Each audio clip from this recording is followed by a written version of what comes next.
What's up, guys? It's Coach Grant with First Down Training, and today we're going to be breaking down some of Julio Jones' route running, okay? So we're going to be talking about why he's one of the top route runners in the league, especially for his size, and one of the best overall receivers in the league. We're going to be talking about how you can run a deep out route, how you guys can get separation on a post out, and then how you guys can win a goal line fade and some of the catching techniques for a goal line fade. So I hope this video gives you guys some value, gives you some ins and outs of some route running, and I hope this helps you out again. But also, fellas, if you guys are a wide receiver and you want to get better in the gym, you want the specific exercise to help you translate to on-field performance, check out that very first link in the description for our 2-month-long wide receiver gym bundle. So the first month is going to be our original wide receiver gym training program. Then the second month is our advanced training program. So it's a program that'll take you along, it'll give you more advanced workouts as you progress, and that second month will help you see results a lot faster. So check out that very first link in the description, specific wide receiver exercise, not just any exercise that you can find somewhere else. So I hope we get you guys on that soon. Hope it gives you some value. Let's get started. So we're looking at this deep out route from Julio Jones right here. This is a great route. This is a hell of a route, especially against the zone DB who's bailing. So how do we know it's zone, right? He's facing the quarterback, giving us this inside shade, right? Or giving us the inside release, I should say, not letting us get to this outside. That's where we want to try to get to, obviously, because I have an out route, and that's where he's coached not to let us get. So he's outside shade. He wants to force us to go to the inside, run into this safety help, linebacker help, whatever he has, right? So now, when I push up vertical right here and I'm going, it's so important that A, I sell vertical, but B, I'm concerned with closing the distance. This front hip of this DB, that's what I want to attack because I know that's what's going to make him move, right? Because I ultimately want to get to right here. So I want to make him think that I'm not going right there. I want to make him think that I'm just pushing vertical. I'm just going to try to run by him, run maybe a deep post, run a deep fade. Maybe I've done that a couple times this game. I got to be able to set it up, and I got to make my routes look the exact same, right? So when I come off here and I'm pushing vertical and you see how this DB's turning, he's believing this fade because Julio for 20 yards downfield doesn't give anything with his pad level, doesn't give any indicators. And this is very hard for a lot of wide receivers to do this far downfield, and especially a wide receiver of his size, right? So that's something that you guys can all take away from this, whether it's a 10-yard route, a 20-yard route, 15, whatever it is. My pad level has got to stay the same because your pad level is what dictates that you're going vertical, right? You could give tempo changes all day. You could slow down. But at the end of the day, if your pad level is good, you're setting yourself up to be in a good position to get some space because you're making the DB believe it. But now, because it's zone coverage, he's not looking at you. You got to give something else to the table. You got to be able to give your speed to the table to really force this guy to move because he's going off field. He's kind of in, you're kind of in his like peripheral vision. He's looking at that quarterback, reading his eyes. So he's going off of field. So if I could close this distance and then have this sudden breakdown where my feet are violent, my steps are powerful, that's what can get you some space because that DB, when he's moving out of there that fast, because I'm pushing vertical, I'm closing the distance, I'm stepping on his toes, and then I'm just able to drop right now. That's what will get him to stumble. That's what gets him to fall. That's what can get you some separation, even if he plays it well and speed turns out of there, because that sudden break creates energy, and that energy creation is what allows you to win that race back to that ball. And you see how there's no rounding on this break. So many guys, when they make this break, what they'll do is they'll round it all the way up to here. They'll take this long break. Julio snaps down. His hips are violent. His steps are powerful because he knows that's what's going to get you straight down this 90-degree angle. Now, let's talk about one other thing.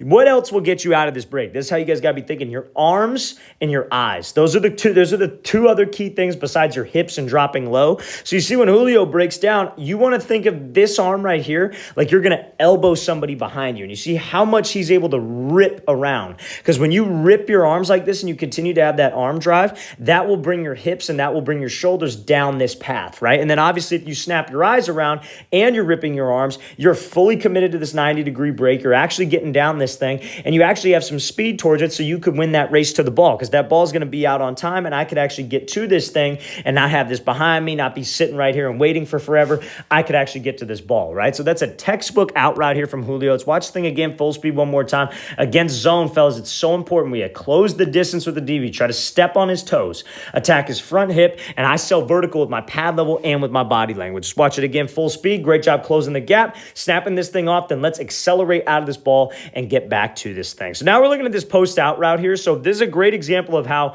Julio is able to sell routes and how he's able to get in and out of breaks, especially at his size, right? So if I'm going post out, right? So some people call this a blaze out. Some people call this a post out route. Doesn't look like a post corner on this one, right? But this would be kind of the same principles for a post corner. You just wouldn't blaze the out, which is where you take it in 3 steps, right? So when he breaks to this post, the thing that, especially again, another zone coverage opportunity where this DB's off, because I know a lot of you guys, especially at the high school level, the guys, bulk of the people who watch these videos are high school receivers. I know especially you guys get a lot of zone coverage. You guys don't see a whole lot of press man. That's just how it goes. We focus a lot on press man because that's what you're going to see at the next level. But when you're against zone, dude, it's about being a salesman. You've got to be a salesman with your route. So what sells a route? Same thing as what sells vertical. Your eyes, pad level, and speed. And that's what Julio has on this thing. So when he breaks off of that post, what's the first thing that snaps? Eyes, right? But eyes aren't the most important thing because especially if it's like off man, that DB is going to be watching your hips. So you got to commit your shoulders and you got to commit your hips.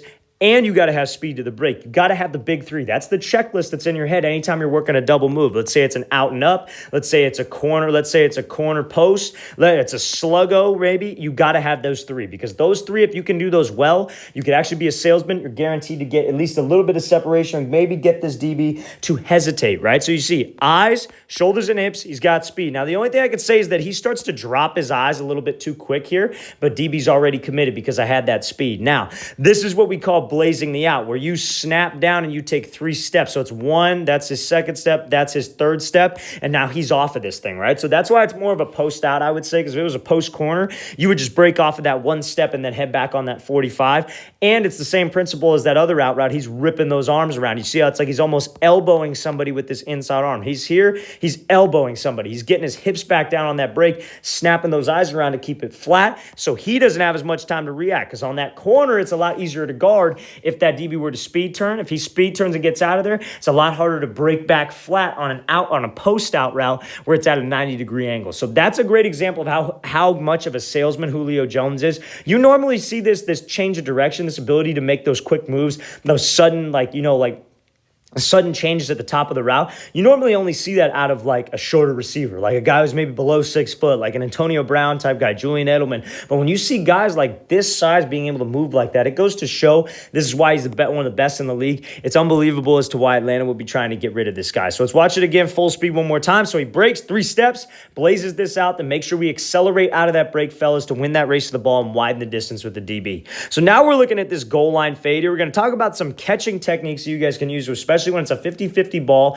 and just why this release works, right? So now we got this DB kind of in this catch technique right here. He's not an aggressive press man. He's not trying to get hands. So we know the situation here, right? So if I'm probably off the line and I know that I'm a mismatch, I know the quarterback's probably going to be giving me this thing, right? Because Julio's probably got maybe a head of height on this guy, or maybe just like he probably goes up to like his chin, I would say, but it's a mismatch, right? That's just plain and simple how it is. And that's a lot of what football is, especially from the quarterback position. They'll tell you, and this, I know this is a big thing. When I played quarterback, this is what I would like 20 going in. I'm just going to look like, I remember back, like even in high school, we had a couple guys who were like basketball players who would play, and then we had a high jumper who was a receiver. So it's like, dude, I could just throw this thing up on anybody. I don't care how big the DB is. I got a mismatch somewhere on the field, right? So that's what they're looking for from the quarterback position against man coverage like this. So if I'm a receiver, I got to understand that. I got to understand that, okay, maybe the quarterback's getting a lot of pressure inside the box. Maybe they're stacking the box. They're bringing 7 guys, right? He's going to have an unblocked guy. He wants to get the ball up quick. He wants to beat the defense with the ball. I can't be doing all this fancy shit right here. I just got to give him something quick, like this little single jab to the inside release, maybe get this DB to hesitate. We threaten the slant, and what do I threaten the slant with? My upper half. I give him this little shake to the inside. You see how he's even his shoulders and his hips on just this one little inside move jab gets this DB to hesitate just a little bit. He shifts his weight to that outside. His feet come out of the grass, and now it's just a race. Now it's a race to that back corner. I got him by a step. This quarterback's going to put it above the rim, so I go up and catch it at its highest point. Now, when this DB's fighting for that ball, he's fighting the best he can to get a PBU. Knock this thing out of my hands, knock this ball back. So a technique right here, especially when this DB's in front of you, you could either rip it away or you could rip over your head. And that's what Julio does. He rips it like over his head, able to get both feet down, because when you rip it over your head, you're using your head as like kind of like that like security blanket almost. Like if he's going to swat at that ball, he's going to be hitting your face mask. He ain't going to be able to touch that thing. So you rip over your head to secure that ball rather than catching it here and then turning away and using your body as a shield. You use the front of your helmet as a shield to protect this ball. There are many different ways to do it. That's just one of the ways that you could do it. And you see an example right here of Julio doing just that. So it's a great example of using this quick single jab release, burst up to the outside, high point it, then pull this thing back over my head. So watch it full speed. So single jab, burst to the corner, go up and get this thing, then pull it back over your head. It's a great route by Julio. Julio Jones. All right, guys, I really want to thank you for watching. I really appreciate it. Again, if you guys have any questions at all, any feedback at all, any videos you'd like to see next, please feel free to leave those in the comments below. I'd really appreciate it. I always appreciate the feedback that you guys give. It helps me get new ideas for new videos, so I appreciate it. And then again, fellas, 2-month-long wide receiver gym training program. The specific exercises you need to do, all completely broken down into 2 months worth of specific schedules, sets and reps, rest days, all the above. 2 months long. Check out that very first link in the description. I'll see you guys next time.